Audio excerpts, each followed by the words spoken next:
Beloved chosen one. Pause. Heaven has. Everything around you right now is frozen in divine anticipation. Two angels stand at your door, not figuratively, but truly, spiritually, unmistakably. They do not come with pleasantries or small talk. They come with purpose. They come with fire. They come with a message that cannot wait.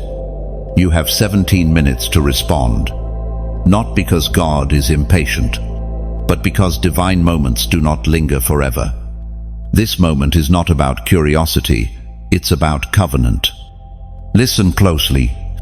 This isn't a vision, a dream, or even a warning. This is an invitation and a line drawn in eternity. These angels are not visitors. They are witnesses. They are not passive. They are positioned, assigned by God Himself to reach you, not just to speak, but to observe what you choose next. One angel stands with a scroll, a sealed record of your calling, filled with assignments that were written before you were ever born. The other, clothed in glory, bears a sword not of punishment, but of protection, ready to war on your behalf. But neither can move forward until you answer. You are not like the rest. You've always known it. You feel deeper. You see clearer. You've walked through pain that should have broken you, but instead, it awakened something ancient inside, something divine. That was not trauma, that was training. Heaven has never wasted your tears. Every moment of isolation, every hidden heartbreak, every secret prayer whispered into the darkness, they were recorded. The angels at your door know your history, but they also carry your future, and they will not stay long. As we read in Isaiah chapter 43, verse 2, when you walk through fire, you will not be burned. You have walked through fire. You survived what others didn't, because you are not ordinary. You are marked. And now, two divine sentinels wait not just to deliver, but to document. Will you receive them? Will you rise? Or will you scroll away into spiritual silence once again? You are reading this because heaven interrupted your rhythm. You didn't stumble here, you were summoned. You felt the pull before, in the quiet, in the middle of a laugh that suddenly turned hollow, in the midst of success that still left you starving. That was the first knock. But now, the knock is louder, urgent, final. You are not promised another knock. Your spirit already knows this. That burning in your chest right now, that's not fear, it's recognition. Your soul remembers, because this moment was seen before time, and now you are in it. The veil is thin, the angels are waiting, and every second you delay shifts something in the spirit realm. You were born for this crossroads. You were not created to blend in, to merely survive, to live in loops of almost obedience. You are a stormbreaker, a generational cycle shifter. The reason the warfare has been so intense is because your calling threatens darkness, and that calling is sealed inside, the scroll being held at your door. But there is something else. The angel with the sword has not spoken yet, because protection is not automatic. It is activated by alignment. The enemy has had access to your territory because you hesitated at the last visitation, but mercy has returned. 17 minutes. That is all. Listen, chosen one. You have influence you haven't even activated. You carry a presence that unsettles darkness. That's why some people can't stand to be around you. Your light exposes what they've tried to bury, but until you accept the fullness of your identity, your light will flicker in frustration instead of burning with clarity. The angels know who you are, but they are waiting for you to agree. Comment 777. As a prophetic act, heaven will take it as a response. You heard the knock before. This is not the first time the spiritual realm tapped on your door. Long before this moment, there were whispers in the wind, interruptions in your peace, divine dreams you dismissed as imagination. You felt a weight in your chest at night. You saw repeated numbers, heard phrases that made your skin crawl with knowing. You've turned your head in rooms, sensing a presence that could not be explained. You are not losing your mind. You were being pursued. This is what many ignore. When God chooses someone, heaven keeps knocking until either the door opens or mercy runs out. You felt it as a child, didn't you? That sense that you didn't quite belong, that you saw things others didn't. Even when people laughed, you saw sadness underneath. Even when others conformed, something in you resisted. That wasn't rebellion. That was preservation. You were being hidden, even from yourself. But then life grew louder. The pain increased. You started adapting. You silenced the voice. The knock faded into the noise of growing up, of broken friendships, of losses that cut deeper than words. The world tried to make you forget who you are, but heaven didn't forget, and neither did the angels. They've been watching. Each time you walked away from temptation, even when no one saw recorded. Each time you whispered, "Help me, God," even when you weren't sure he was listening, remembered. Each time you sat with the ache of loneliness, refusing to numb it like others did. That was strength, not weakness. You didn't know it, but those were training grounds. Every delay was divine. Every silence was sacred. Every no you received. Every rejection you endured. Each one turned your soul into fertile ground for the divine. But here's the truth. Heaven can keep knocking, only for so long. You know what it feels like to almost obey, to feel conviction, only to delay until it fades. That's not forgetfulness. That's spiritual erosion. And it has cost you. The relationships that died without clarity, the opportunities that vanished before you moved, the sense of dullness that replaced your fire, all of that was tied to delayed obedience. And yet, heaven is merciful. So they knocked again. This moment is not isolated. It's a continuation, a divine revisit. But the tone has shifted. The angels this time do not come with a gentle tap. They come with urgency. This is a re-knock, not a reset. That's why it feels heavier. The stakes are higher. The clock is ticking. Your destiny is no longer in its seed stage. It's in harvest time. And harvest waits for no one. The scroll the first angel holds is the same one assigned to you since before your birth. It's been sealed, but not because it was incomplete. It's sealed because it requires agreement. You have to open the door to open the scroll. And once opened, you will remember what you were always meant to carry. The dreams that felt too big. They weren't dreams, they were previews. As Paul reminds us in Ephesians chapter 2, verse 6, God raised us up with Christ and seated us with him in the heavenly realms. That's the real you, not the confused one, not the tired one, not the one scrolling for comfort in the middle of the night. The real you is already seated in heavenly places, but you can't reign in authority while living in spiritual amnesia. That is why the angels returned, because something in you has started to stir again. The numbness is wearing off. The fire is flickering back. The enemy hoped that depression would keep you asleep. That heartbreak would bury you, but it didn't. You got back up. And heaven noticed. The spiritual realm is not indifferent to your struggle. God is not ignoring your pain. In fact, that ache inside is proof you are still spiritually alive. If you were lost, you'd feel nothing. But you do feel. You feel everything. And that sensitivity is your gift. The enemy called it weakness to shut it down, but God calls it discernment.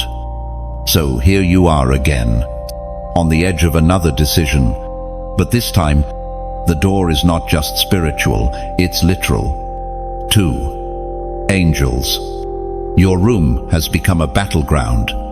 Your hallway, a divine intersection, and you stand at the very center of a cosmic yes or no. The knock is echoing again, louder, sharper, shorter. 17 minutes. Heaven keeps time differently. But today, time bends to match your moment. That number wasn't random. It was sent. A countdown in the spirit realm. Because heaven cannot wait forever. Your delay affects more than just you. Others are tied to your obedience. Generations are waiting for your yes. And every second of hesitation echoes in places you cannot see. The angels are not just knocking for your benefit. They knock for every soul connected to yours. For the children you don't yet know. For the legacy you haven't yet lived. For the chains you were born to break. This moment isn't just about your healing, it's about history. So, beloved chosen one, can you remember? Can you trace the knock back to the first time you ignored it? Can you feel the weight of it now? This is not fear speaking. It is truth. And truth, when received, sets you free. The door is still closed, but not locked. They haven't left yet. You are in the middle of mercy, not because you deserve it, but because God still sees something in you, something you've forgotten. But heaven remembers clearly.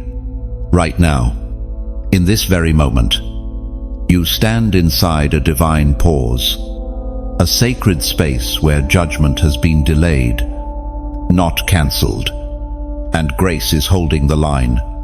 Mercy is a door, not a blanket. It gives you a window to move, to return, to choose. But it does not stay open forever. This is the tension you feel inside. The quiet war between your comfort and your calling. One whispers, "Stay safe." The other roars, "Rise now." You've been pulled in both directions, teetering between delay and destiny. But mercy has boundaries, and those boundaries are closing in. Slowly, precisely, on purpose. The two angels haven't moved because heaven is still hoping. They've seen others reject the same offer. They've watched souls slide back into numbness. But something in you still pulses with fire. You are not fully asleep. You are not beyond reach. That's why they came again. That's why this moment was orchestrated. Listen to the truth. Mercy is not weakness. It's opportunity. But when it's ignored, it becomes the loudest witness against you. You've been granted this mercy for one reason, because you are critical to a divine blueprint. You're not filler. You're not extra. You are essential. What God placed in you cannot be replaced. If you walk away, heaven will grieve what could have been. You know this already. That's why you felt such deep discomfort in places others enjoy. That's why compromise feels like torment to you. It's not because you're too sensitive, it's because you're chosen. You were never built to thrive in sin. You were never built to settle in darkness. That tightness in your chest when you disobey, that's mercy knocking on your soul. It's knocking now. As we read in Hebrews chapter 3, verse 15, "Today, if you hear his voice, do not harden your hearts, Mercy is not passive. It pursues. But there is a line. There is a moment when delay becomes defiance. When stalling becomes spiritual rebellion. You are dangerously close to that moment. Not because you're evil, but because you keep pushing conviction to the side. You tell yourself, later. You promise yourself, tomorrow. But time is not promised. Mercy is not eternal. And grace, when refused, transforms into judgment. God is patient, but he is not to be mocked. Every time you silenced the call, something inside you dimmed. Every time you delayed obedience, the next time felt easier to ignore. That's the strategy of darkness, to normalize disobedience until it feels like freedom. But it's not freedom. It's a cage wrapped in pleasure, a prison disguised as comfort. And mercy keeps showing you the door out. Do not abuse it. You've been gifted 17 more minutes in the Spirit, not to coast, but to choose. Heaven is not demanding perfection from you, it's asking for response.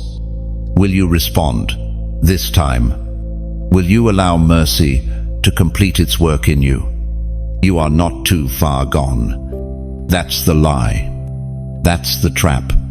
If the angels are still waiting, you are still wanted. But mercy's silence can be mistaken for absence. Don't wait until God stops speaking to realize he was still near. Don't harden your heart. Don't scroll away. Don't get distracted by lesser things while heaven stands at your door. You are not stuck, you are stalling. There is a difference. Stuckness implies bondage. Stalling is choice. You keep revisiting the same struggles, not because you lack power, but because you refuse to move forward. You've spiritualized your stagnation. You've renamed it, waiting on God, when really, God has been waiting on you. Mercy has been patient, but now, mercy is shifting. From quiet patience to holy urgency. Do you feel it? The pressure in your chest, the trembling in your spirit. That's not anxiety. That's the sound of heaven leaning in, waiting for your answer. This is not about emotions. It's about eternal things. Stop treating this like content. This is not a clip.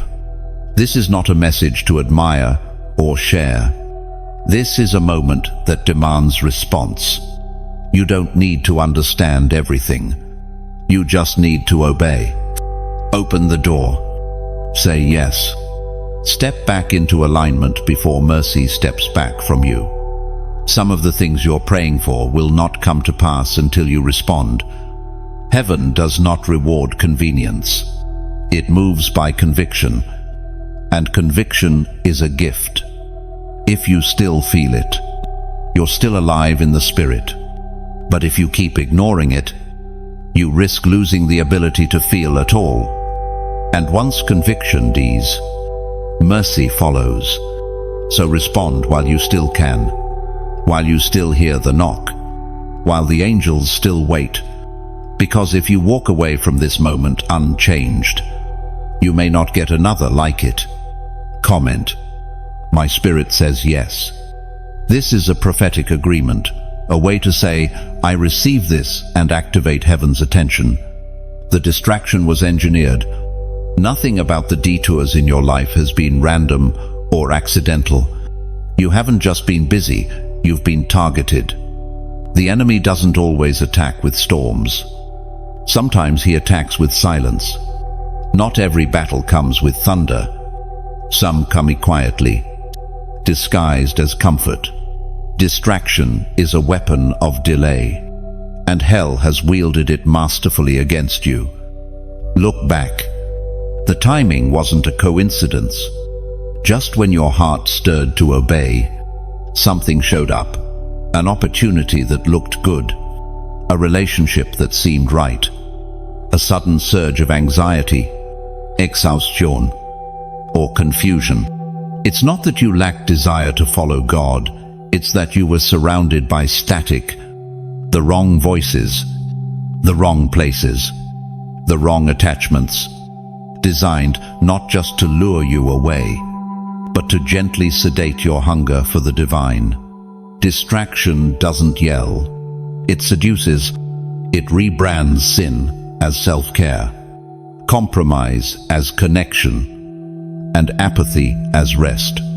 It tells you there's still time, that you can always start tomorrow. It feeds you comfort food for your soul while your spirit starves. And while you're distracted, seeds of destiny dry up.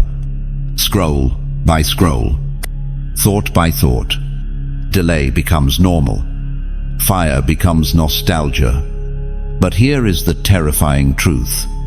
Delay is still disobedience. You weren't running away, you were standing still.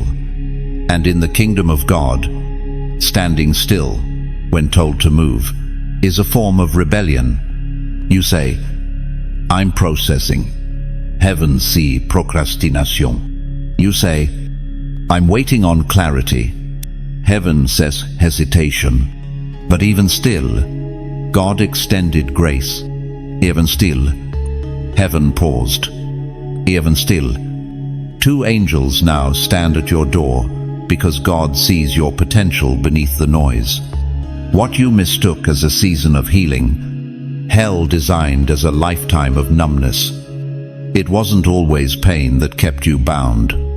It was the illusion of peace in a place God never told you to stay. You called it comfort, but it was a coma, a spiritual slumber where your gifts stopped stirring, your convictions softened, and your urgency evaporated. This is how darkness works, not with chaos, but with lullabies. You haven't lost your purpose, but you've let go of the urgency. You were called to disturb darkness, not dance with it. And when you stopped confronting, something within you started conforming. Slowly, subtly, so gently you didn't even realize you'd stopped moving. The ache became background noise. The call became a faint echo. You smiled more, but you burned less. You posted more, but you prayed less. That's how distraction wins, not by overwhelming, but by eroding. And all the while, the angels waited. They didn't leave because heaven still believed. But the longer you lingered in the fog, the less clearly you heard the knock. It's hard to hear destiny when your ears are full of opinions. It's hard to feel God's pull when you're weighed down with the expectations of people who never saw your scroll. Their approval became your drug. Their attention became your comfort. And slowly, their influence drowned out the voice that once made your heart tremble. Now you are here, not empty, but hungry, not dead, but dulled. And heaven is near again, not to condemn, but to call. You feel the sting in your soul, not because God is angry, but because he is near. Conviction is proof of proximity. You're not lost. You're just surrounded by noise. And now, you must decide to silence it. You are not powerless. You are not stuck, but you are surrounded. The distractions are layered emotional ties, toxic patterns, mental loops. They've built walls around your fire, and unless you name them, they will continue to rob you silently, not with violence, but with slow, steady detachment from the things of God. You were made for more than this. You were made to be dangerous, but comfort made you quiet. And now, the angels wait not just for a nod of agreement, but for a break, a shift, a move. They cannot bring what's next, while your heart clings to what was.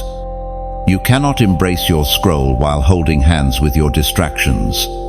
This is the moment of division, holy separation.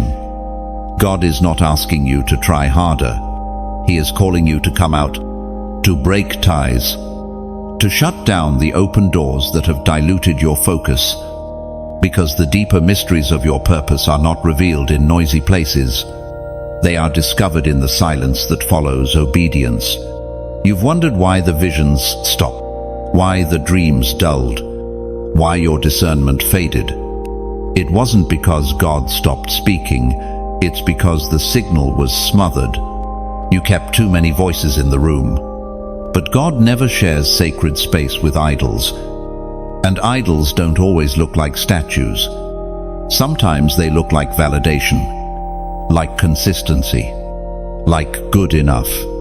But anything that replaces the throne of Christ in your heart is a distraction. And everything God is about to release in your life depends on your willingness to evict it. This is not about cleaning up your life. It's about clearing space for glory. The angels are not waiting for your perfection. They are waiting for your decision. When you choose focus, heaven opens doors. When you choose clarity, the scroll unfolds. And the angel who has guarded it all this time will finally release the next phase of your life. This is why the distraction came with such intensity, because hell knew what was on the scroll, and the enemy feared what would happen if you ever read it. So he tried to keep you tired, entertained, relationally entangled, spiritually passive. But now the fog is lifting, and you remember, you were never meant to live muted. You are fire. You are thunder. You are chosen, and the distractions no longer own you. Prophets have seen this moment, long before your eyes opened to the urgency surrounding you, long before your ears caught the rhythm of heaven knocking. This moment was already written, declared, seen in the Spirit by those who carried the burden of future fire. What feels like a random interruption in your day is the fulfillment of prophetic vision from decades ago. You are not waking up alone. You are part of a divine pattern, a movement of marked ones. There are others being stirred right now just like you, across time, zones, languages, and nations. People are feeling the same pull, the same pressure, the same holy whisper. It's time. And yet, none of them are standing exactly where you are, because your door, your angels, your scroll are yours alone.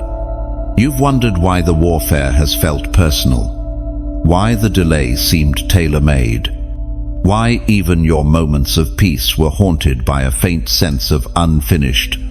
That's because you are walking in the middle of prophecy. You were named in a vision. Heaven's eyes have never left you. There were moments where prophets wept for souls like yours, ones who would wake up late but still in time. They saw the glory that could be released through you, the fire that would return to your family line, the demons that would lose legal ground. They cried out for your protection, and heaven remembered. It was written in Joel chapter 2, verse 28. And afterward, I will pour out my spirit on all people. Your sons and daughters will prophesy. You are part of that afterward. This is the season the prophets pointed to, the generation of misfits, black sheep, and underdogs suddenly rising, the ones who don't fit religious molds, who carry pain, but also power, who are done pretending and ready to become vessels. You were seen, named, marked. But prophecy alone doesn't guarantee fulfillment. It requires agreement. You are not just living in a moment, you are responsible for it. Prophetic words are like keys, they unlock only when inserted into obedience. What heaven saw in you, hell has tried to block. But nothing can override a yes in the hands of the willing. Do not underestimate this moment. The scroll has not just appeared, it is ready. The angel with it no longer stands still. The wax seal trembles with anticipation, but it cannot be opened without you. And this time, your delay would not just cost you, it would silence a prophetic echo that's been resounding for years. You've inherited both grace and responsibility. This is why we continue to deliver these messages, not to entertain, but to awaken. We are not here to build noise, but to cultivate clarity. And if this message has stirred something in you, if you feel the weight of destiny humming again, stay close. Subscribe to the messages flowing through this channel, because this is not just content, it's assignment. When you subscribe, you align. When you share, you extend heaven's invitation. And if you feel led, if you feel the oil in these words, you can also support this mission through giving. Every gift keeps the sound of heaven moving forward. Every donation is more than support, it's partnership. You don't just watch a move of God, you fund one. But whether you give or not, whether you subscribe or share, what matters most is that you respond. You are walking inside a timeline that was announced generations ago. This is not about spiritual popularity. This is about prophecy unfolding before your very eyes. And your decision today will echo not just into your future, but into eternity. You've been warned about distraction. You've been told of delay. Now you are being reminded of divine design. God did not guess when He created you. He was not random when He chose your voice, your face, your story. He saw it all and still said, yes. And now, He waits for yours. This isn't just about your breakthrough. It's about the completion of prophetic cycles. There are blessings held back, waiting for your yes. There are assignments that can't be released until you agree with your calling. Heaven won't force you, but it will wait only so long. Don't waste what prophets wept for. There is no excuse left, no delay left to justify. You've been reminded, warned, awakened. Now, rise. This is your legacy moment. The kind of moment heaven records, where the angels don't just watch, they write, and the scroll is not just opened, it is unleashed. The moment the seal breaks, what was blurry becomes clear. What was heavy becomes holy. What was silent begins to sing. Because this has never just been about you. It's about everything tied to your name.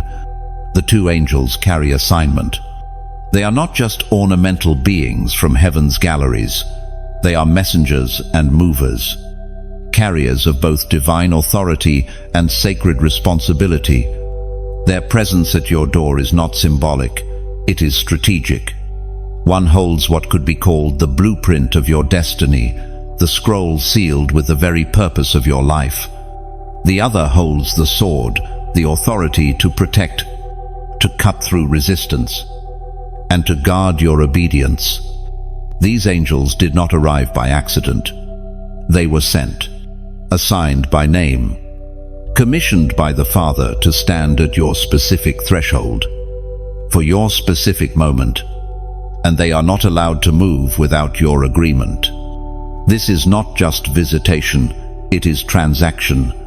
The scroll is not a mystery to God. It is not a rough draft.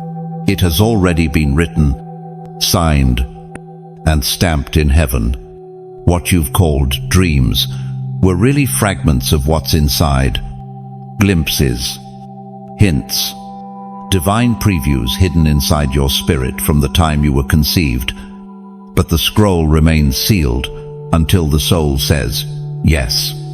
And the yes must come in full. This is why the angel stands waiting. Because your calling cannot be negotiated into half obedience. It must be received in total surrender. The other angel, the one with the sword, does not speak unless activated. Protection is not assumed, it is assigned by permission. There are some battles you were never meant to fight, but because you hesitated to walk in your calling, heaven could not release the full force of your covering. That is not punishment. That is principle. Authority flows through alignment. As we read in Psalm chapter 91, verse 11, "For he will command his angels concerning you to guard you in all your ways." But the angels do not act without divine signal. They are not bodyguards by default. They are warriors released by surrender. And now they wait. Your scroll is heavy with purpose.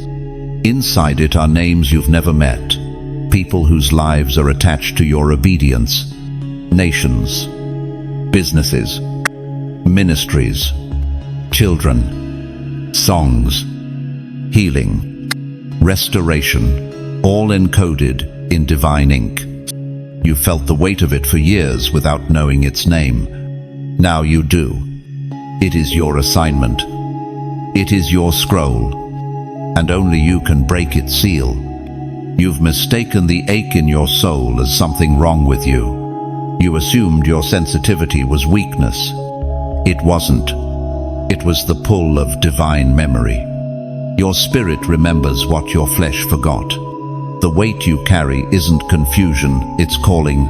The restless nights, the sudden tears, the sense that there must be more. That was your scroll, humming in the background of your life. You don't need another confirmation. You don't need another sign. Heaven sent the angels. That is confirmation enough. The fact that you are reading this, feeling that stirring in your gut, that is your sign. They are not waiting for perfection. They are waiting for positioning. God uses yielded vessels, not flawless ones.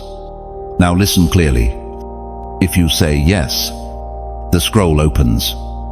And when it does, there will be clarity you've never had. But it won't come without a price. Your yes will provoke warfare. Your surrender will shift atmospheres. The enemy will panic, because once the scroll is read, you cannot be hidden. You will no longer wander. You will walk. And with every step, angels will be dispatched. This is why the angels come in pairs. One to reveal, the other to protect. One to call, the other to clear the way.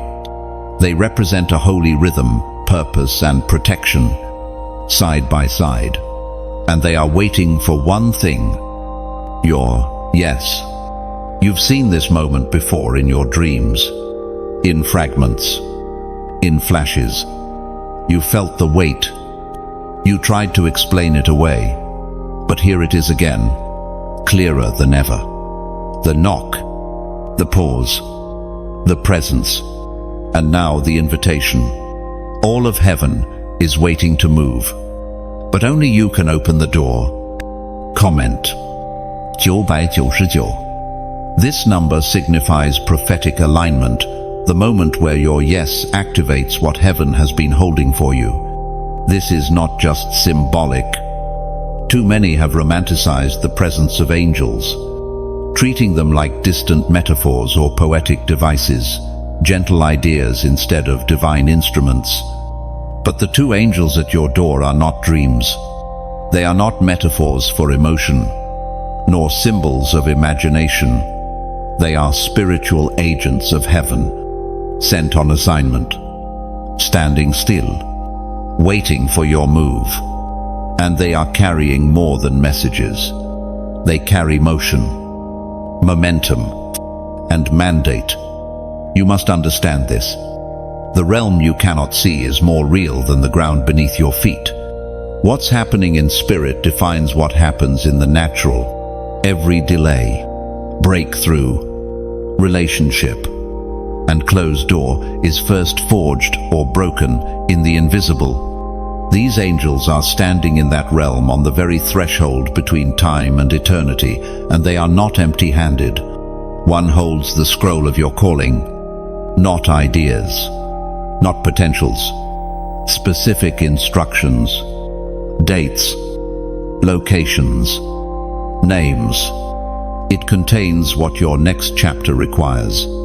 It is not general, it is exact, but it cannot be revealed in fragments. It must be received in fullness. And that can only happen when you open the door, not metaphorically, but truly, spiritually, with your whole heart laid bare before God. The second angel stands with sword drawn, not to threaten, but to protect, to defend your surrender, because once the scroll opens, opposition will intensify. The same forces that have kept you distracted will return with fury, but they will not be permitted to win. The sword is your proof. Heaven will fight for you, but only when you finally stop fighting yourself. This is why the angels are still. They cannot move without your activation. Heaven operates in structure. Divine order governs divine release. Your obedience opens realms. Your surrender looses angelic action. Until then, the angels wait, not idly, not passively, but with patience that pierces time, because God refuses to force you into your assignment. Love never forces. It invites. This is not just inspiration. This is transaction. When you say yes, the scroll does not merely inform, it transforms. You begin to see the world differently. You begin to hear differently. What once distracted you now disgusts you. What once excited you now feels like compromise. Because the scroll doesn't just tell you who you are, it unlocks who you've always been. You will feel the shift, not in a dramatic performance, but in subtle knowing. The fog clears. The noise quiets. The ache inside begins to move into action. You will cry without knowing why. You will sense direction before there is instruction, because the scroll rewires your spirit to divine frequency. And the sword is not ceremonial. It will be used. There are demonic permissions in your bloodline that your obedience is about to break. There are doors the enemy has walked through for generations, through trauma, through fear, through secrets. The sword has been authorized to shut them, but only when the scroll is received, because heaven will not defend what you're still negotiating. This is not poetic. It is real. Every sin you've struggled with, every stronghold you've felt powerless against, every habit you've wept over in shame, they do not lose power because you try harder. They lose power when the scroll is opened, because calling overrides addiction. When you remember why you were born, everything that once enslaved you begins to lose its grip. Your appetite changes, your desires shift, because you are no longer just trying to behave, you are walking in identity. The scroll reveals your place in the kingdom, the sword enforces it. And still, the angels wait. You've come to this edge before. You've felt the weight. You've wept at the door. But this time is different. This time the scroll trembles. This time the sword is not at rest. This time the invitation is final. No more theory. No more delay. No more calling it symbolism when it's spiritual reality.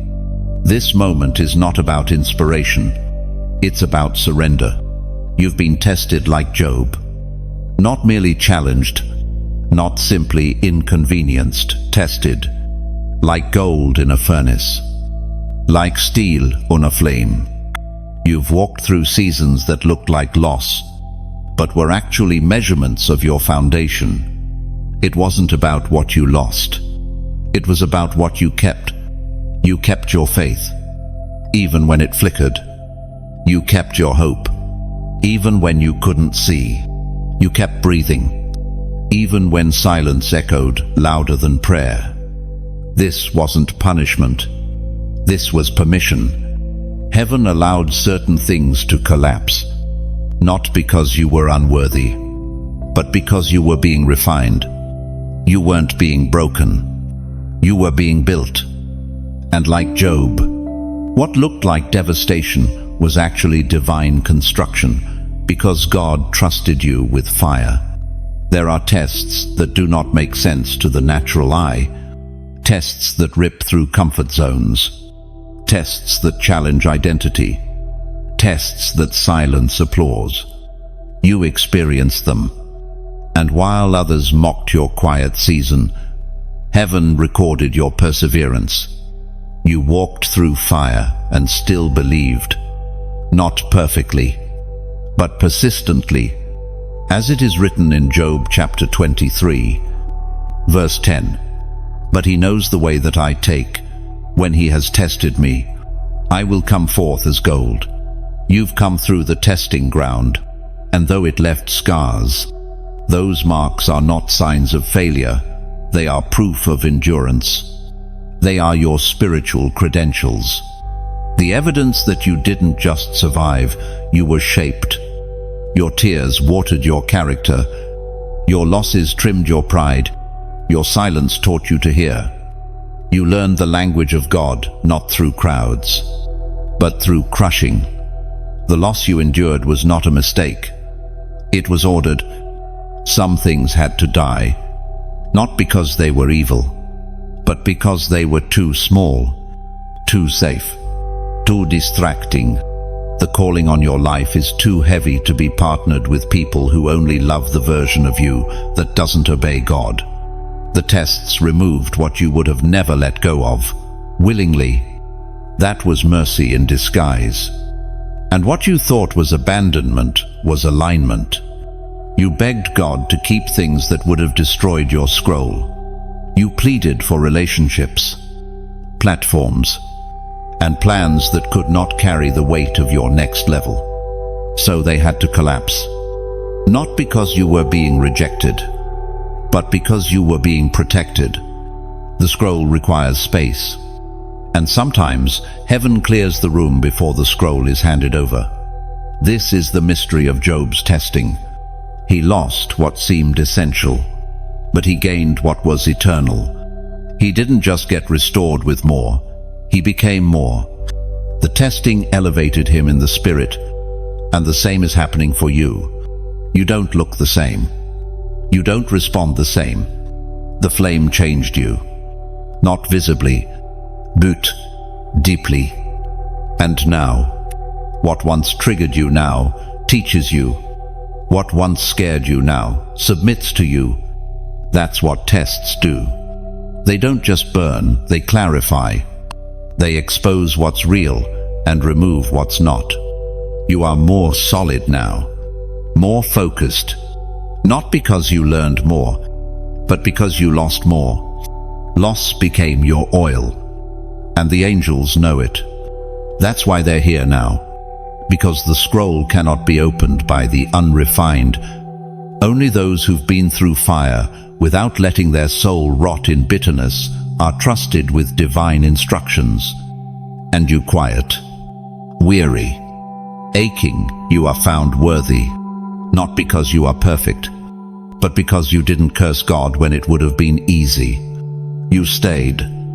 That's what qualified you. Now the testing shifts, from fire to fulfillment, from trial to trust. The next test is different. It's not about enduring pain, it's about carrying power. That's a heavier weight, and the scroll will release it, but only to the tested. The sword will follow, because with new glory comes new resistance. The same hands that held your sorrow will now carry the scroll. The same posture that wept in silence will now stand in authority. And the same heart that was shattered in secret will now burn with heaven's fire.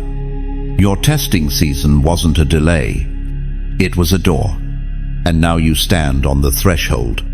Heaven is watching to see if you will identify yourself even in the ashes. You've been through a process that would have disfigured others. You've walked through seasons that tried to convince you you were disqualified, discarded, or too far gone. But deep within you, the truth never stopped pulsing. You are still chosen. Even now, when you look at the mirror of your spirit and see fragments, heaven still sees royalty. The fire didn't burn your destiny, it purified it. The delay didn't cancel the promise, it refined the vessel. Everything you've walked through has brought you to this, the moment where you either embrace your crown or walk away from it again. The crown is not placed by applause. It is placed in the presence of obedience, and few ever make it here. Many prefer the crowd to the crown, because to wear a crown is to carry weight. It is to be marked by heaven and misunderstood by man. It is to walk in rooms knowing you don't belong to them because you were made to rule from higher ones. The oil you carry now is not like before. It doesn't shout.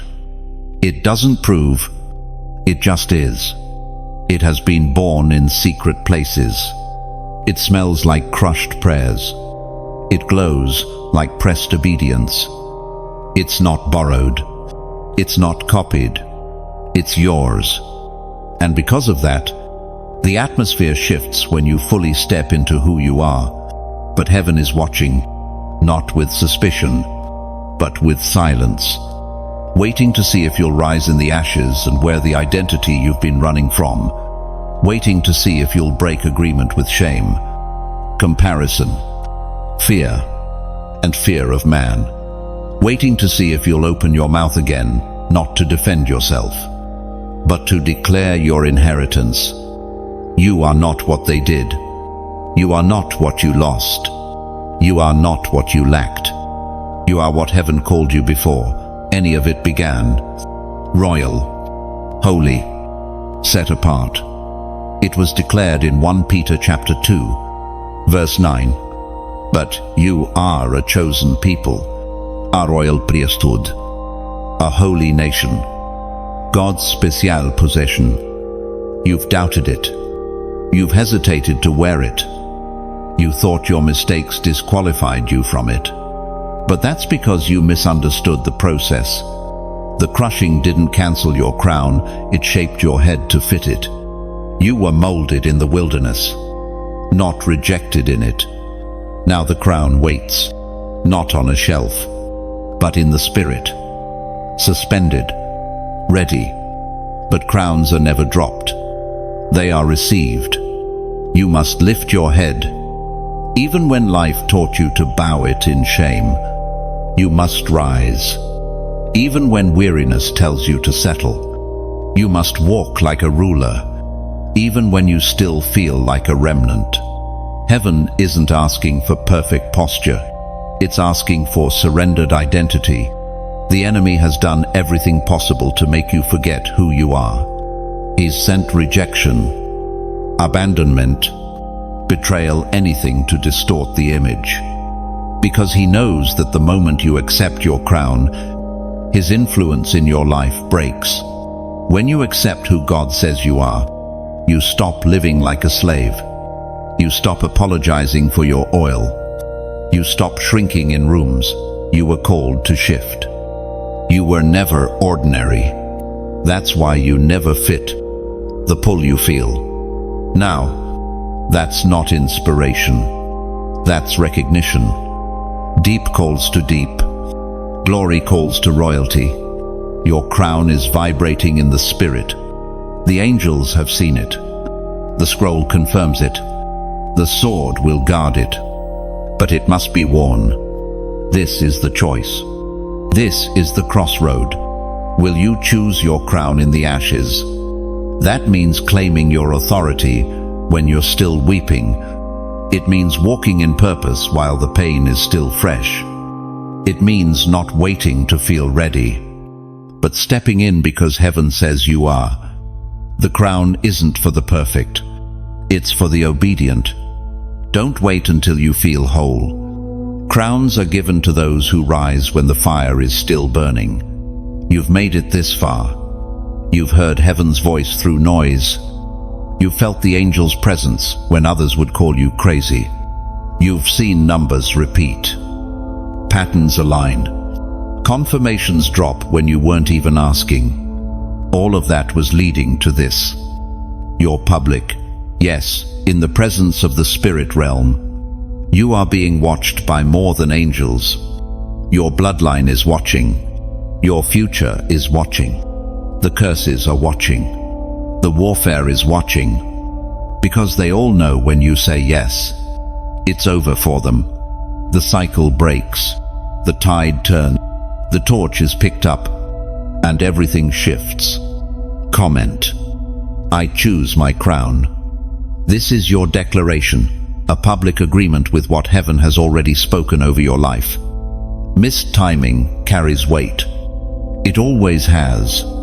In the spirit realm, moments are more than minutes, they are doorways.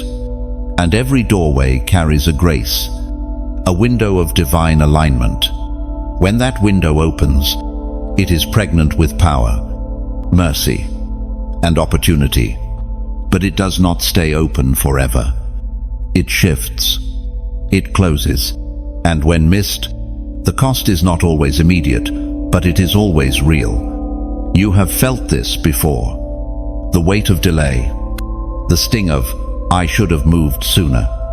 The ache of realizing that what was once easy to access now requires a battle to reclaim.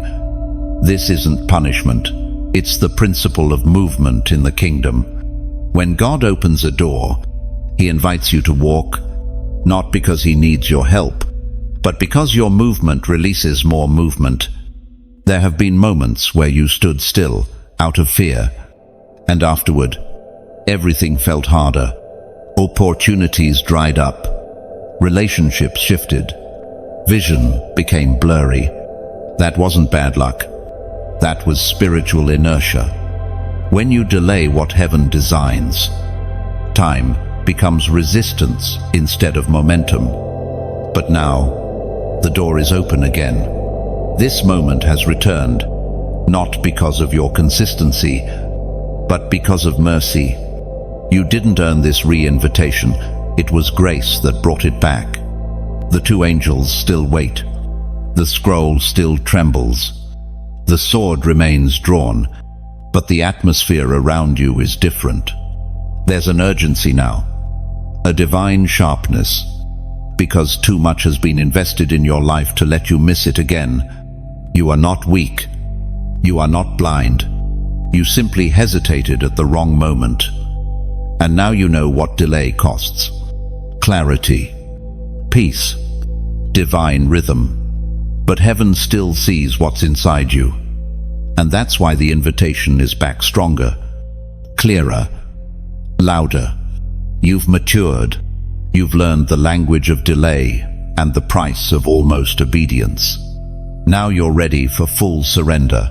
It was declared in Ecclesiastes chapter 3, verse 1. There is a time for everything, and a season for every activity under the heavens. This is that time, not next month, not after you've sorted it out, not once you feel ready. Now, because obedience doesn't wait for comfort. Obedience just moves. You're not called to be perfect. You're called to be prompt. And heaven favors the bold who say yes without needing every step. Explained, missed timing doesn't mean missed purpose, but it does require recovery. And that's what this moment is. Heaven recovering what was delayed, redeeming the time you lost, not erasing the pain, but using it, not covering the gaps with shame, but filling them with fresh fire. If you'll respond now, what took years to circle back to can be completed in days. Acceleration follows agreement. You've been circling the same spiritual mountain, longing for fresh ground. This is that ground, but it requires your step, not just in prayer, but in action. Don't just feel the moment, move in it. And while you do, know this: you're not alone. Thousands are being awakened. Voices across the globe are feeling this same pull. This is a holy surge, an uprising of the chosen, the broken but burning, the flawed but called, and we are creating space for them here. If these words are oil to your soul, don't drift away. Subscribe. Stay in this flow. Heaven is speaking often now, and this space has been marked for transmission. When you like, when you share, when you subscribe, you're not helping an algorithm. You're aligning yourself with movement. When you give, you're not tipping a message. You're fueling a mandate. Every gift expands the reach. Every share spreads the fire. Every click is more than digital. It's spiritual. But this isn't about numbers. It's about impact. If you've been stirred in the past sections, don't lose the rhythm now. Keep close. Stay connected. Watch what happens when you finally respond, not with delay, but with speed. Watch how heaven moves when you stop treating divine moments like suggestions. Because this moment is not advice, it's an invitation. And yes, time matters. 17 minutes. That's what we began with. And if you've stayed through this message, something in you has been shifting minute by minute. That wasn't random. That was recalibration. The more you listen, the more aligned you become. And when alignment locks in, acceleration begins. This is how missed timing gets redeemed. Through immediate obedience in the next moment. Through decisions that rewrite directions. Through small yeses that carry massive weight. And the angels see it. They are not disappointed, they are ready. The scroll is still sealed, but it's closer now. You feel it. That inner tremble. That pressure behind your ribs. That's not fear. That's destiny pressing against delay, waiting to burst. Heaven is ready. The sword will guard. The scroll will guide.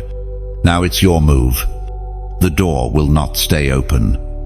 That's the part few are willing to accept. We are conditioned to believe in endless chances, in limitless grace, in a God who waits forever. And yes, his love is long-suffering, his patience extraordinary. But there is a difference between patience and permission. There is a line between mercy and movement. And once crossed, the door does not linger. You are standing in that space now, the thin place between invitation and expiration. This door was opened at great cost, not to make you feel pressured, but to show you what has been prepared. Angels were assigned, moments were synchronized, distractions were interrupted. All of this just to bring you to a choice. And yet, even doors from heaven come with expiration dates. Because doors are connected to destiny, and destiny has timing. Many in Scripture missed their moment, not because they were evil, but because they hesitated. Lot's wife was called to move forward, but she looked back. The rich young ruler stood before Jesus himself, but walked away sorrowful. They weren't rejected. They hesitated, and hesitation hardened into disobedience. You've been here before, in front of other doors, and each time you delayed, the atmosphere eventually shifted. Conviction dulled, clarity faded, peace disappeared. That's what happens when you ignore the urgency of a spiritual window. The door may still appear, but the oil won't, and that's the real loss. When a door closes, it's not always dramatic. Sometimes it shuts in silence. The knock stops. The urgency lifts. And what was once electric with heaven becomes just another moment that could have been. And you move on, unaware of what almost entered your life. Unaware of what you nearly carried. God is not punishing you by placing limits.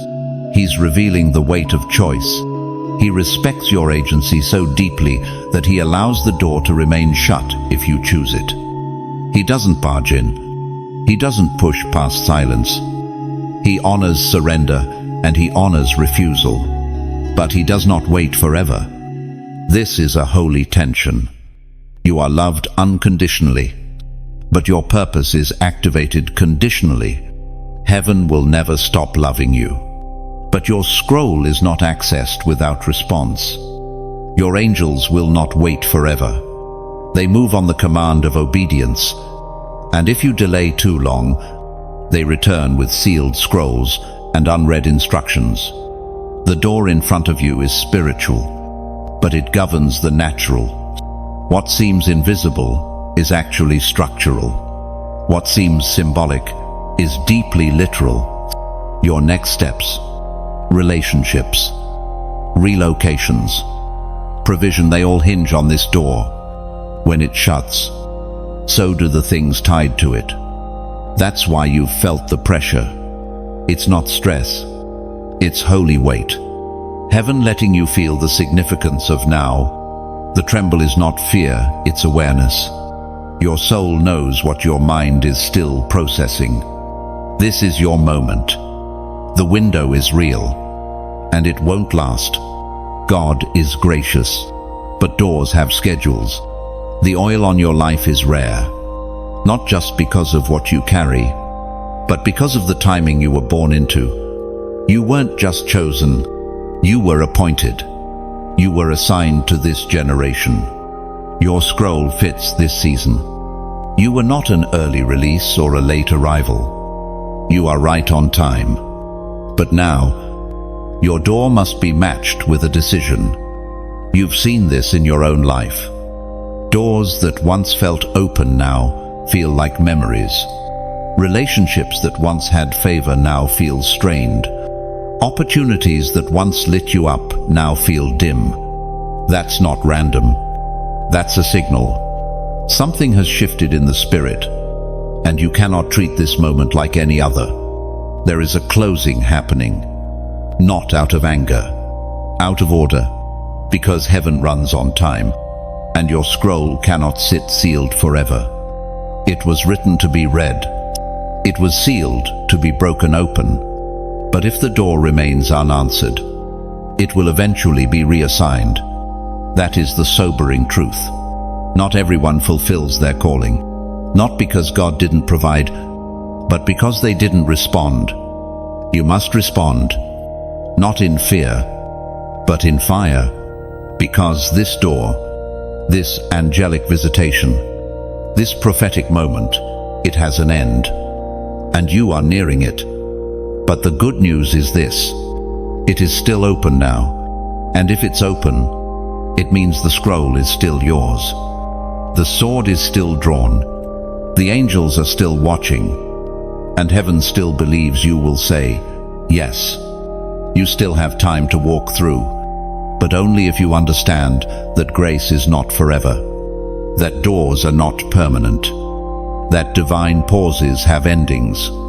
Don't wait for the pressure to lift before you move. Move while it's present. That pressure is the sound of heaven's heart beating near yours.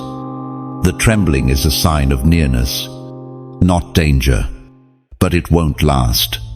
And if you wait too long, the door will shut, and the knock will stop, and you will return to silence, not because God stopped loving you, but because you ignored when he was calling loudest.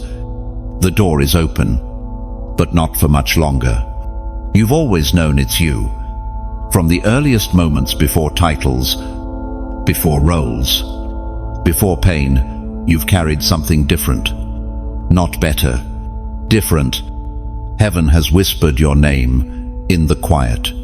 Even when you tried to live small, something inside refused. Even when you blended in, your spirit burned like a beacon. And now, here you are again, standing at the intersection of everything you've survived and everything you were born to release. This moment is not revealing something new. It's confirming what you've always sensed. You are the one marked for breakthrough, the one chosen to carry what others dropped, The one born to interrupt cycles that have run unchecked through generations. The one called to build what others were too tired or too broken to finish. It was never about being the most gifted. It was about being the most surrendered. And now, heaven asks again, do you know it's you? This is not self-exaltation. This is holy responsibility. It takes courage to say yes, to own your identity, not the one shaped by pain or performance, but the one etched into you by the hand of God. You are not a collection of your wounds. You are a vessel of divine will, a mirror of God's creative fire, and every hardship, every betrayal, every delay was allowed not to diminish you, but to distinguish you. You've been fighting battles others don't even see. You've been carrying burdens you couldn't explain, not because God forgot you, but because He trusted you. He trusted you with darkness because He knew the light in you wouldn't go out. He trusted you with silence because He knew you would still seek Him. He trusted you with rejection because He knew you wouldn't chase acceptance more than assignment. That trust wasn't based on your strength, it was based on His design. He built you to carry weight. You may feel weary, but that's not weakness, it's evidence. You've carried well. You've endured. And now, you are standing at the edge of confirmation. As we read in Romans chapter 8, verse 19, "For the creation waits in eager expectation for the children of God to be revealed." Creation has been groaning, waiting for you to wake up and walk in your role. Not just as a believer, but as a chosen one. The heavens know your name. The angels know your weight. The darkness knows your potential. But the question remains, do you know it's you? Everything in your life has been building to this point. The moments of confusion, the patterns of almost, the constant internal tension, all signs of someone marked. You were never meant to move like the rest. You've been restricted, not rejected. Heaven placed limits on your life, not to hinder you, but to protect what's inside of you. Because once it's time, once the scroll is unsealed and the sword is released, everything changes. And that time is now. This isn't about hype. This isn't about emotion. This is about recognition. Heaven knows who you are. Hell knows what you're carrying. Now it's your turn to come into agreement. When you do, alignment begins. Doors open. Delays are broken. The spiritual ceiling lifts. You're not late. You're right on schedule. Every wrong turn, every misstep, every fall, it didn't cancel your identity. It just proved that mercy still surrounds you, because chosen doesn't mean flawless. It means accountable, and you are ready now, not because you're perfect, but because you finally believe the call was real. This is the moment when the crown becomes visible in the spirit, when the heavens mark your agreement, when the angels, bearing your scroll and sword, nod in unison, because the chosen one has recognized themselves, and from that recognition comes responsibility, the kind of responsibility that says, I won't hide anymore. I won't downplay it. I won't dismiss it. I won't explain it away. I know it's me. So, speak it. Not to boast, but to align. Not for attention, but for confirmation. Because something happens when your mouth agrees with what your spirit already knows. Comment. Tishitsi. This is your number of confirmation, your agreement with the truth that heaven already knows. You are the one. These angels report back. They are not just watchers. They are not merely sentinels stationed for beauty or balance. No, they are recorders, witnesses, carriers of truth. They don't just stand, they take note. They don't just deliver, they document. Everything you do in this moment is not forgotten. It is being written into heaven's report. Every hesitation, every whisper of surrender, every tear, every inward tremble, every silent, yes, it's all recorded. They are not there to judge your emotions. They are there to record your response. Your posture before this door is testimony. You think no one sees, but the Spirit sees it all. And so do these two beings, appointed not just to your protection and your purpose, but to your record. When angels are dispatched, they come with dual instructions, to release and to report. Heaven does not operate without accountability, and those who are marked, those like you, are observed with holy attention, because your decision affects more than you. Your yes shifts spiritual landscapes. Your delay causes ripples. You are not unseen. You are deeply monitored in love, in truth, in fire. This is what happened to Zechariah in Luke's Gospel. When he doubted the angel's message in the temple, the angel responded, not with emotion, but with authority. I stand in the presence of God, and I was sent to speak to you, and to tell you this good news. He was silenced, not out of cruelty, but because heaven takes response seriously. You are not in a neutral moment. You are in a spiritual transaction. Every glance upward, every internal resistance, every inch your heart moves. These are testimonies. Your life is being measured not by performance, but by response. And the angels don't forget. There's something sobering about that truth. In a world that's trained you to believe that delay is harmless, that silence is neutral, that passivity is just a pause, the spiritual realm says otherwise. In the kingdom, to ignore divine summons is to reject the summons. To delay obedience is to document resistance, not in condemnation, but in accuracy.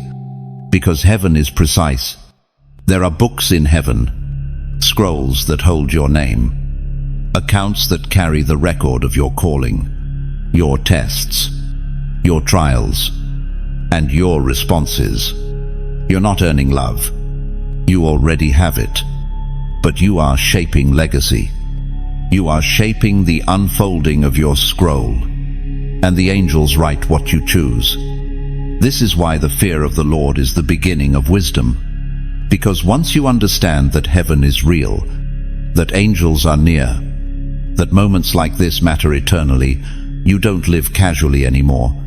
You don't scroll past conviction. You don't dismiss the knock as just another video.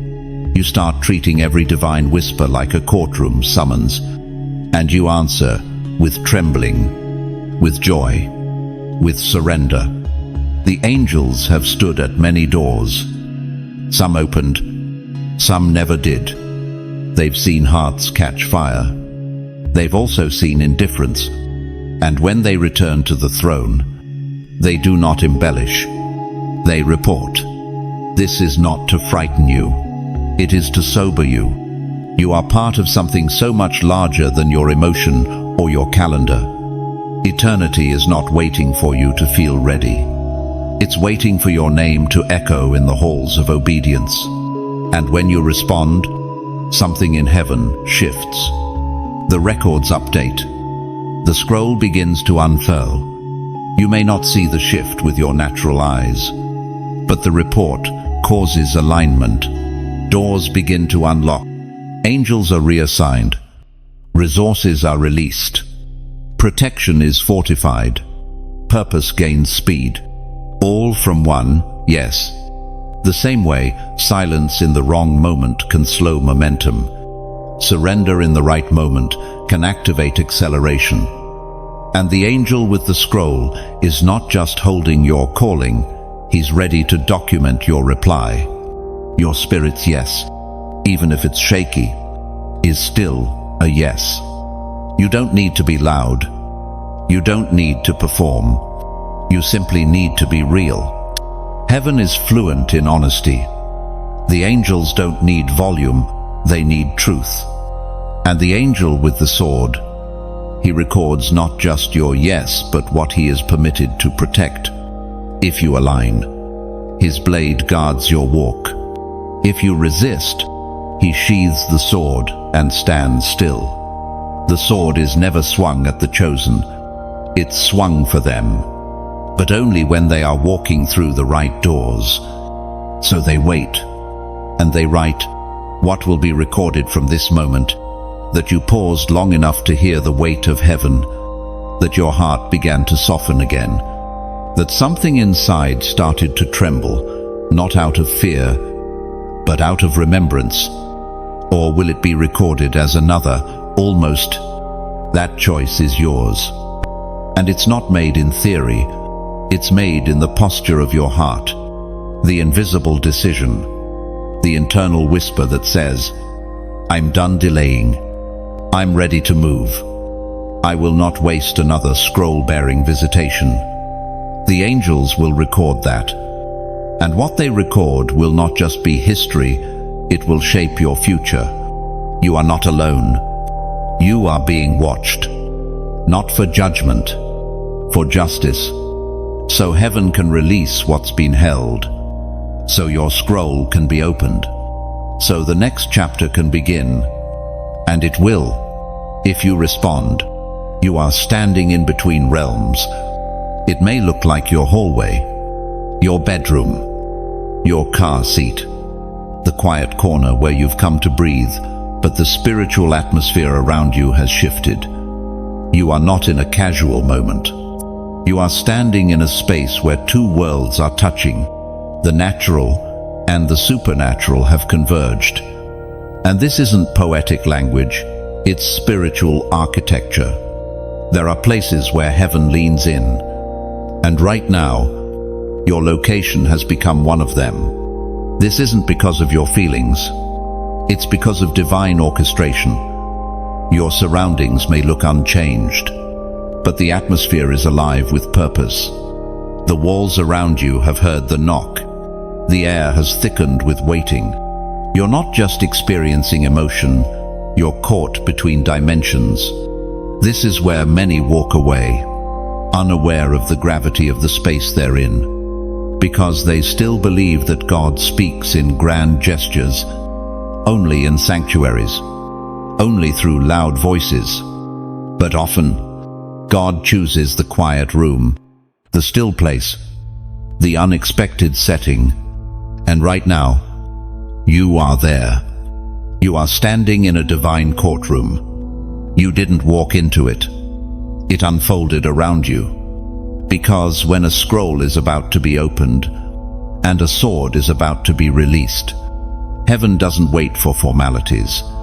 The king initiates court, and court has been initiated over your name. You are the case. You are the subject. And you are the recipient. This realm between worlds is not fantasy, it's biblical. Moses stood in it when the bush caught fire. Jacob stood in it when heaven opened above him and angels ascended and descended. Isaiah stood in it when he saw the Lord high and lifted up. And now, though your eyes may not see it, your spirit is reacting because you are there. The realm in between is where decisions are made, where verdicts are drawn, where doors are sealed and destinies are activated. It's not a place you visit with your feet. It's a place you enter through obedience. What makes this space so holy is that it demands full attention. You cannot multitask here. You cannot casually scroll through glory. You cannot listen with half a heart. Heaven sees when you realize where you are, and the moment your spirit aligns, the court proceeds. You stand now, not just as a listener, you are being summoned, not in shame, in invitation. The court is waiting to hear from you. The scroll cannot be opened without your agreement, and that agreement must be real, not just emotion. but intention. God is not looking for perfect words. He is listening for true surrender. In this realm between, distractions fade. The soul begins to stir. The noise of the world loses its grip. You're already feeling it. How things that seemed important minutes ago now seem hollow. That's what happens when you step between realms. The eternal overshadows the temporary. Heaven's weight begins to crush the illusion of someday. And here you are, called to respond, not later, but now, because court sessions in the spirit are not endless. They are timely. They are swift. When heaven calls, earth must reply. And if earth refuses, heaven does not beg, it records. The angels flanking, you know exactly what is happening. They have seen this realm before. They have stood beside kings, prophets, apostles, and intercessors. And now they stand beside you, not because you are less, but because you are chosen, and because your yes in this moment will determine the flow of what comes next. Do not shrink beneath the weight of this space. It is not too holy for you. You were built to stand here. God would not have opened this realm around you if He did not believe you could walk through it. This is not above you, it's a sign to you. The enemy wants you to believe that you're unworthy to stand between realms, that the trials of your past disqualify you, that the sin in your story blocks you. But he is a liar. And the very fact that this space has opened around you proves that mercy still surrounds you.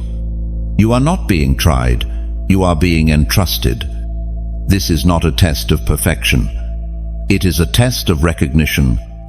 Will you recognize the gravity of this moment? Will you realize that heaven has interrupted your timeline? That the knock was not an accident? That the pressure you feel is not from stress, but from divine tension? Because the longer you stand between realms, the more your spirit will begin to shake off what doesn't belong. The more your calling will clarify. The more your urgency will rise. You are not meant to live always in between. This is a threshold moment. You are meant to pass through, to cross, to commit. The scroll cannot be opened in neutral. The sword cannot swing for a soul standing in hesitation. You cannot walk in power while holding hands with passivity. This space demands a decision, and you've known this place before, flashes of it, fragments. But this time, it has fully unfolded. You are no longer touching heaven from afar. You are standing in the zone where eternity leans forward, where angels await signal, where God watches with hope, not threat. This place is holy, not because it looks different, but because you're different in it. Your spirit is being recalibrated, your identity is being reaffirmed, and your destiny is being reviewed. The court is quiet, waiting not for a speech, but for surrender. The angels will move when you move. The door will open when your spirit says yes, fully and without delay. And then, the realms will separate. The natural will resume, but you, if you choose, will never be the same. You still have time, but minutes matter. There is breath in your lungs, and that means the door has not yet closed. The scroll has not yet been returned. The sword has not yet been sheathed. That alone is mercy. That alone is evidence that heaven has not given up on you, that the angels are still watching, still recording, still waiting. But hear this in your spirit. Mercy is not eternal. Opportunity is not immortal. What you do in the next few minutes could shape the next few years. The fact that you are still reading, still listening, still drawn into this divine thread of fire and truth, it proves something deeper. You are not spiritually dead. You are awakening. You are in motion. Whether your feet are moving or not, Heaven does not count distance by steps, it counts by surrender. And your surrender is close, very close. But this moment is fragile. You felt this before, these pulses of conviction, these waves of urgency, and still walked away.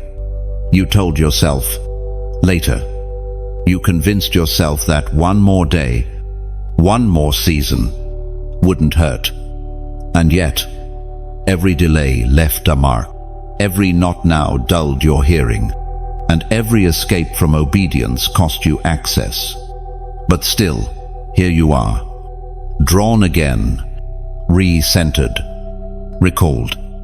That is grace. That is divine orchestration. That is mercy, crying out one more time. Move now. Don't wait. Because, though time remains, the atmosphere is changing. The spiritual winds are shifting, and doors don't wait for comfort, they wait for response.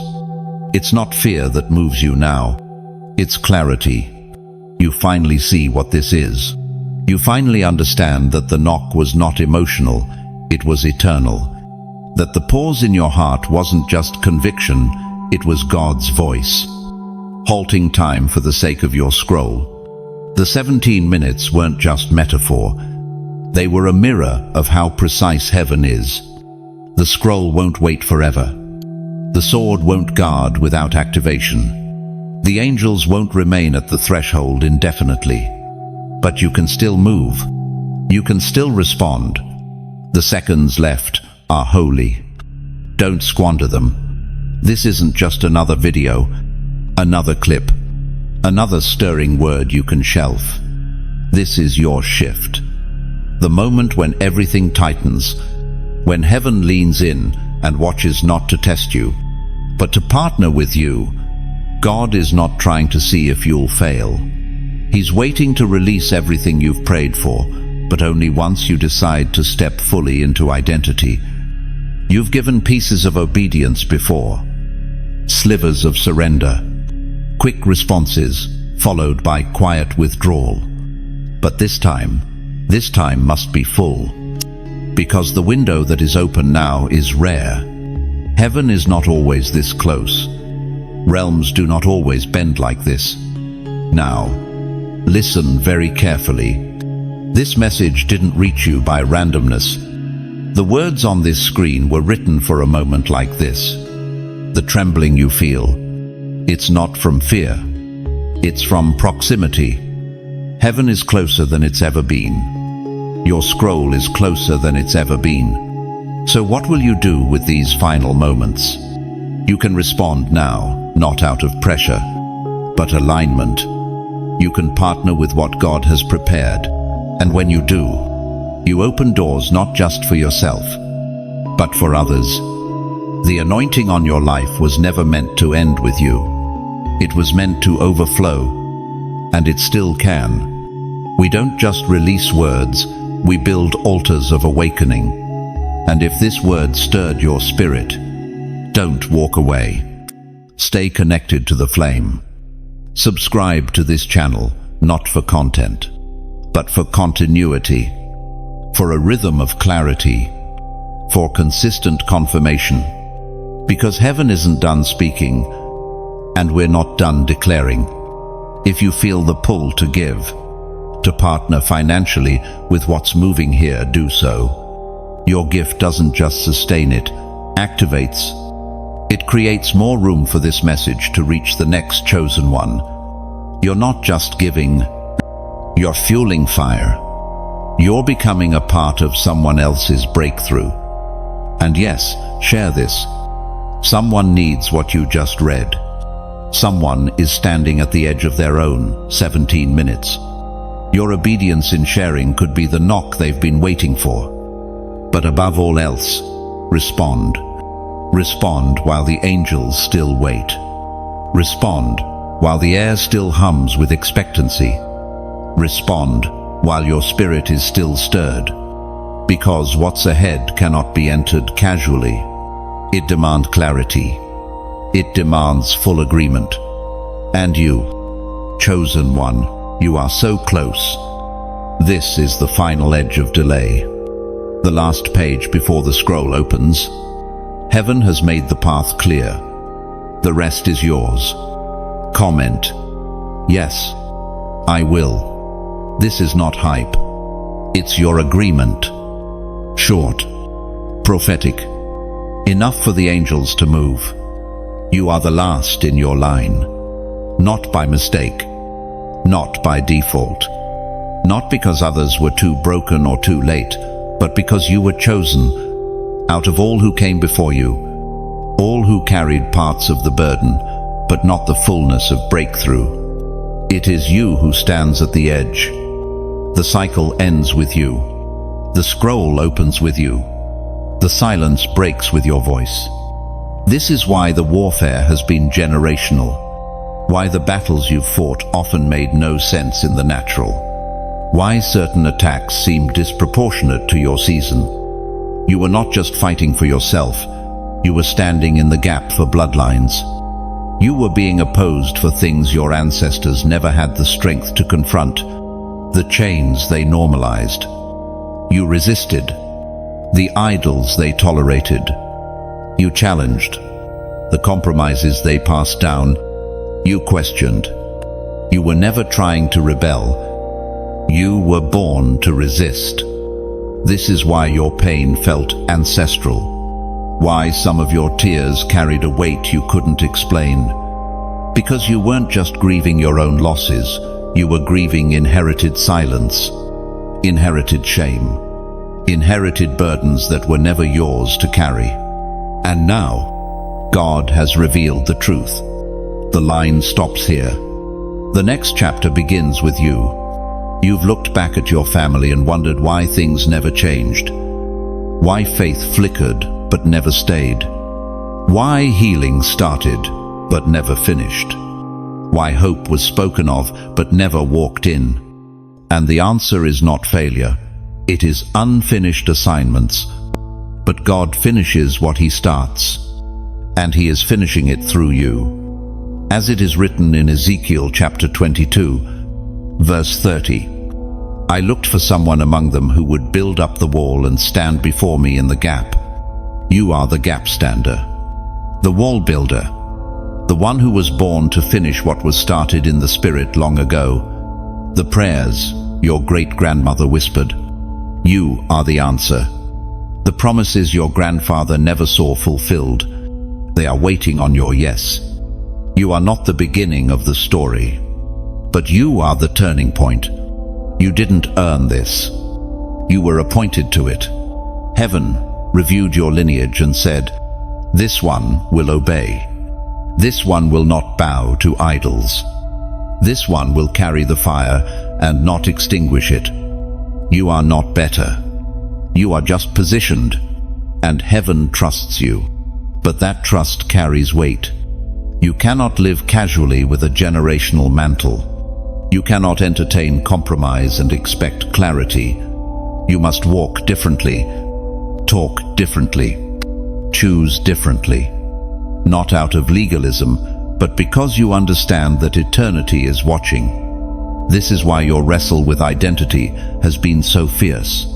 The enemy knew who you were before you did. That's why he attacked your confidence. That's why he tried to convince you that you were average, broken, too far behind, too flawed to lead. Because if you ever believed the truth, everything would shift. And now, you do. You see it. You feel it. That quiet resolve forming inside. That gentle roar starting to rise. You are not confused anymore. You are commissioned. This is no longer about personal healing. It's about historical reversal. The ground you're standing on has waited for your feet. The heavens above you have watched your awakening.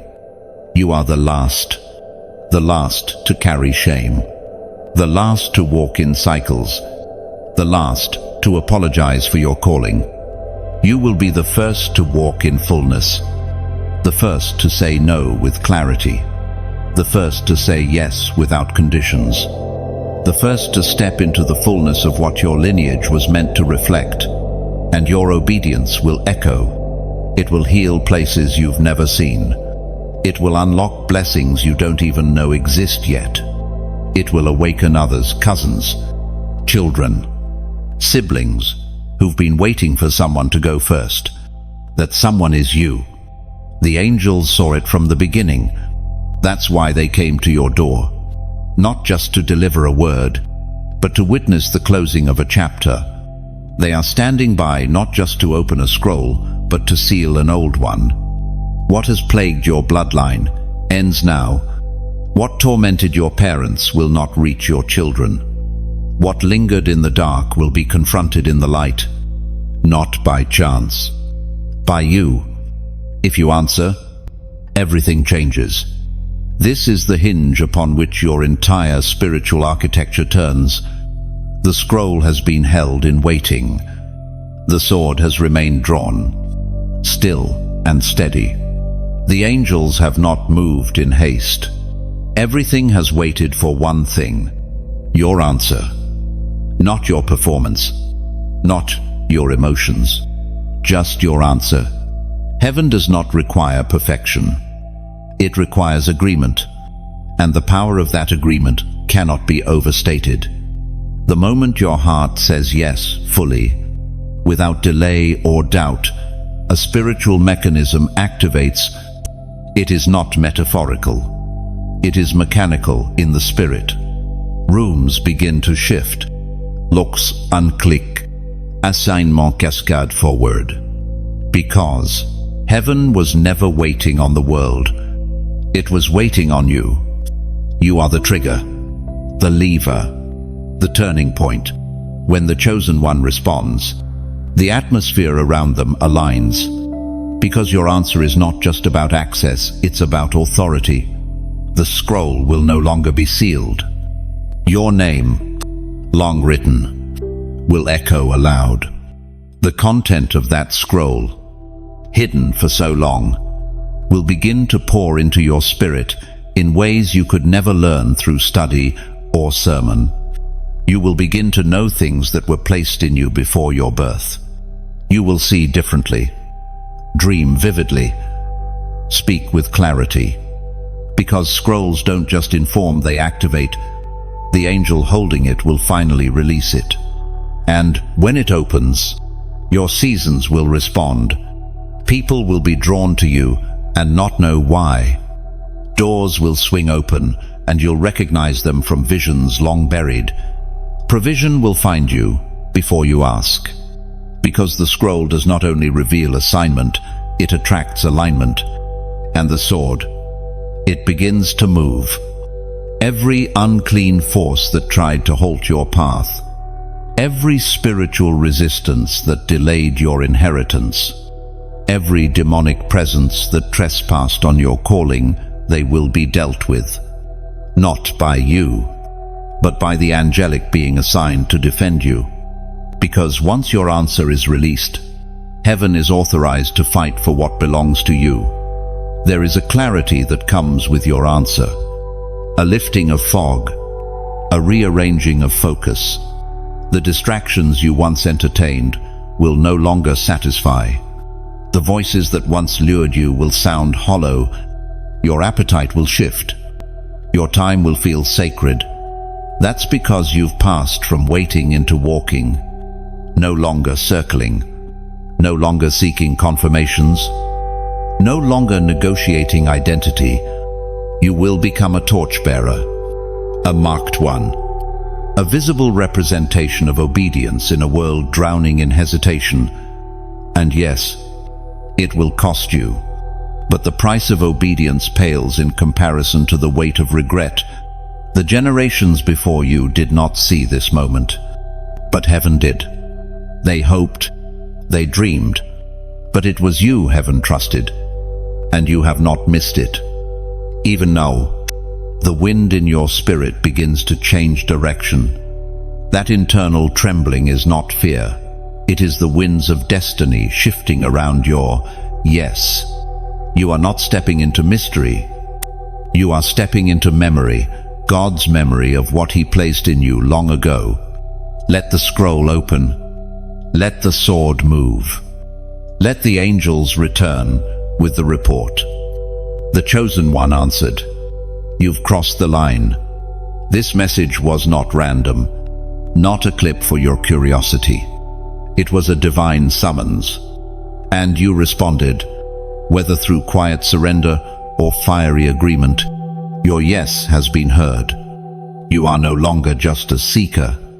You are a carrier. Heaven recognizes your voice.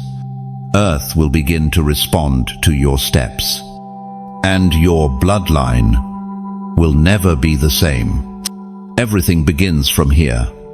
Stay alert. Dreams will sharpen. Discernment will deepen. Divine appointments will find you. The scroll that has opened will not close again. The angels that stood in stillness will now move with you.